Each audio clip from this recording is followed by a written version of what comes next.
യേശു ക്രിസ്തു ദൈവത്തിന്റെ പുത്രനായിരിക്കുന്നത് പോലെ സാത്താന്റെ പുത്രനാണ് അന്തിക്രിസ്തു. മറന്നുപോകല്ലേ, സാത്താന്റെ പുത്രനാണ് അന്തിക്രിസ്തു. അന്തിക്രിസ്തു ആദ്യത്തെ 3.5 വർഷം നല്ല പിള്ളിയായിരിക്കും, അവസാനത്തെ 3.5 വർഷം സ്തോത്രം അവന്റെ മുഖം മൂടി മാറ്റും. അവന്റെ മുഖം മൂടി മാറ്റുമ്പോൾ അങ്ങ് യഹൂദന്റെ സപ്പോർട്ടിൽ കടന്നു വന്നതായ ഡിസെപ്ഷൻ, വഞ്ചനയുടെ പ്രതീകമാകുന്ന അന്തിക്രിസ്തുവിന്റെ മുഖംമൂടി മാറുമ്പോൾ യഹൂദന് മനസ്സിലാകും ഇവൻ നമ്മുടെ മെശിഹ അല്ല. ഓ സ്തോത്രം, ഇവൻ നമ്മുടെ രക്ഷകൻ മെശിഹ എന്ന് പറഞ്ഞിട്ടാണ് അന്തിക്രിസ്തുവിനെ സഭയുടെ ഉൾപ്രാപന ശേഷം യഹൂദൻ ഭാഗികമായി അംഗീകരിക്കുന്നത്. എന്നാൽ ഇപ്പോൾ മനസ്സിലാകും അവൻ നമ്മുടെ മെശിഹ അല്ല, ഞങ്ങൾ വഞ്ചിക്കപ്പെട്ടിരിക്കുന്നു. യഹൂദന്മാർക്ക് അവരുടെ വീട്, പുരയിടം, അവരുടെ ദേശം മുഴുവൻ നഷ്ടപ്പെടും. അതാണ് തിരുവചനം പറയുന്നത്. അവർ വിലപിക്കും, ഇസ്രായേൽ വിലപിക്കും. ഇസ്രായേലിന്റെ പ്രിയ നഗരമാകുന്ന യെരൂശലേം അവർക്ക് വിട്ട് ഓടിപ്പോകേണ്ടി വരും. പണ്ട് ഹിസ്കിയാ രാജാവിന്റെ കാലത്ത് ഭൂകമ്പം ഉണ്ടായ സമയത്ത് അവർ ഓടിപ്പോയതുപോലെ അവർ ഓടിപ്പോകും. എങ്ങോട്ട്? പെട്ര എന്നറിയപ്പെടുന്ന ഇന്നത്തെ ജോർദാന്റെ പട്ടണത്തിലേക്ക് അവർ ഓടിപ്പോകും. ഏദോമിന്റെ പട്ടണമാണ് പെട്ര.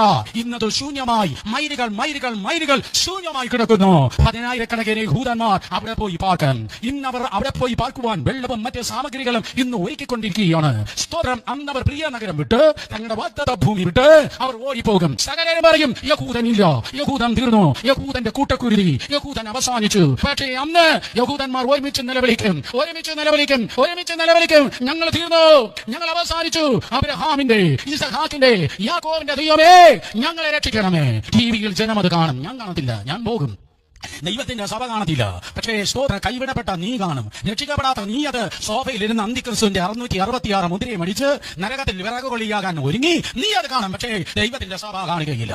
സകല ടിവിയും സകല വാർത്താ മാധ്യമങ്ങളും പറയും ഇനി യഹൂദൻ ഇല്ല, യഹൂദൻ ഇനി ഇല്ല എന്ന് പറയുമ്പോൾ മഹാപ്രവാഹത്തോടെ വലിയ തേജസ്സോടെ ഇത് മധ്യാകാശത്തിൽ പ്രത്യക്ഷനാകും. അതാണ് ഗ്ലോറിയസ് അപ്പിയറൻസ്, മഹത്വ പ്രത്യക്ഷത. ആ മഹത്വ പ്രത്യക്ഷതയ്ക്ക് സഭയെ ചേർത്ത് 7 വർഷത്തിന് ശേഷം കർത്താവ് കടന്നു വരുന്നത് യഹൂദന് വേണ്ടി മഹത്വ പ്രത്യക്ഷതയാണ്. മഹത്വ പ്രത്യക്ഷതയ്ക്കായി സ്തോത്രം യെരുശലേമിന് ജസ്റ്റ് ഓപ്പോസിറ്റ് ഉള്ളതായ ഒരു മലയിൽ യേശു നിൽക്കും, ഒരു മലയിൽ യേശു നിൽക്കും. അന്ന് യഹോശാഫാത്തിന്റെ താഴ്വരകൾ റഷ്യ, ചൈന, ടർക്കി, സ്തോത്രം, നോർത്ത് കൊറിയ തുടങ്ങിയുള്ളതായ ജാതികളെ, സകല അറബ് നാടുകളുടെ സൈന്യം അവിടെ ഒരുമിച്ച് കൂടി നിൽക്കും. ആ യുദ്ധത്തിന്റെ പേരാണ് അർമഗദോൻ. എന്റെ ബൈബിൾ പറയുന്നു കർത്താവ് അവരെ കൊലത്തിട്ട് കൊണ്ടുവരും. ആ യഹോശാഫാത്തിന്റെ താഴ്വരകൾ യഹൂദന്മാരെ ഭസ്മീകരിക്കാൻ വേണ്ടി അവർ നിൽക്കുമ്പോൾ സെഖര്യ 14 പറയുന്നു അവർ നിൽക്കേ തന്നെ ഊരുകി പോകുവാൻ, വേപ്പറൈസ് ആകുവാൻ, അവർ നിൽക്കുമ്പോൾ തന്നെ ഭൂളിയാകുവാൻ, അവർ നിൽക്കുമ്പോൾ തന്നെ ഭൂളിയായി പോകും. സെഖര്യാവിന് ആ കാലത്ത് എഴുതാനാകില്ല. പക്ഷെ ഇന്ന് നമുക്കറിയാം അതാണ് ന്യൂക്ലിയർ ബ്ലാസ്റ്റ്, അതാണ് സ്തോത്രം, അതെ ന്യൂക്ലിയർ യുദ്ധം. അന്ന് ജാതികളെ കർത്താവ് ആ സ്ഥാനത്ത് കൊണ്ടുവന്ന് ആ ജാതികളെ സൈന്യം മുഴുവൻ യഹൂദനെതിരെ നിൽക്കുന്നവർ നശിച്ചു പോകും. ദൈവത്തിന്റെ നിർദ്ദേശമല്ല,